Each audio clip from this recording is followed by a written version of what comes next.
Hi, my name's Zanette, and today we're going to be talking about the City Game book and focusing on auctions. So students get very excited about the auctions. This is something that happens at the end of each term. I like to tell the students it's a celebration of the term, and it's when I'm handing out report cards basically around that week. Now, auctions also mark the end of a term where the students finish one job and they will begin a new job in the second one. So with the auctions, the students can donate anything really, like from clothes to movie tickets to bikes, cell phones to books to recipe books to aprons, candles, anything you name it, it's all been in the auction. And the whole point is for the students to be able to buy something with the money they've been earning, but also for them to feel proud of something that they have saved up for and they are able to buy with their own money. Now, when I first started the game, I actually would buy items from students, and the whole purpose of that was to get the students negotiating with me and standing up for what they really wanted to get out of that. So for example, they'd be like, can you give me $10 for that? I'm like, no, ask for more. And so I really wanted them just pushing for what they really wanted out of that. But I had a teacher teaching the game up north, and she made a really good point. And she was in a neighborhood where there were a lot of kids who didn't have a lot of money. And it became the students who had more money were selling items to the auction and making more money in the city game. And those who didn't have a lot of money outside of school had less, and this was building that gap again. And that's something, of course, that's not gonna help with building community. And so I would assume those students probably felt like, what was the point of working so hard within the city game if you can just bring things from your home and sell them and gain money? So definitely not a great idea, but it is the way I started, and the whole point is that this game is always going to grow with our students and what's going on. So just keep in mind that whatever you're learning out of the game, you can adapt it to your classroom needs.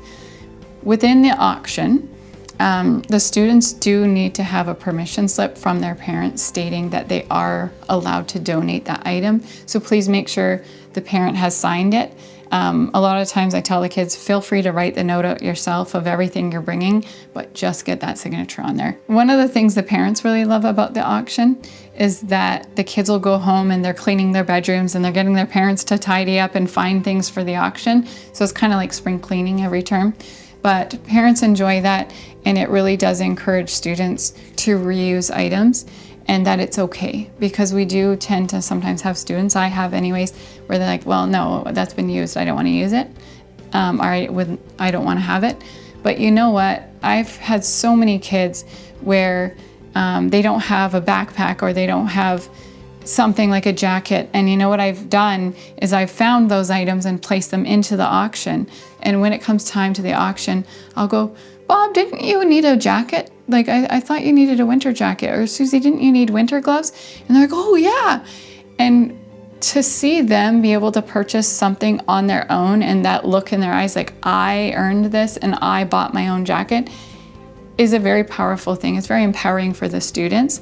And that's what I love about the auction, is they're getting to buy their own items versus them getting used to, okay, well, the teacher gave me a jacket again, or another teacher next door gave me a lunch today. So I talked about the fact that you do an auction at the end of each term.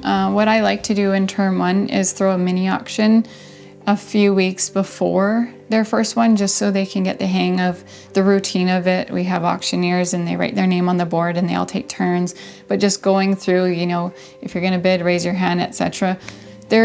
In the book, there's all the details, and there's a mock trial and you can take a look at that. But I do like to throw that in just to go over all the rules.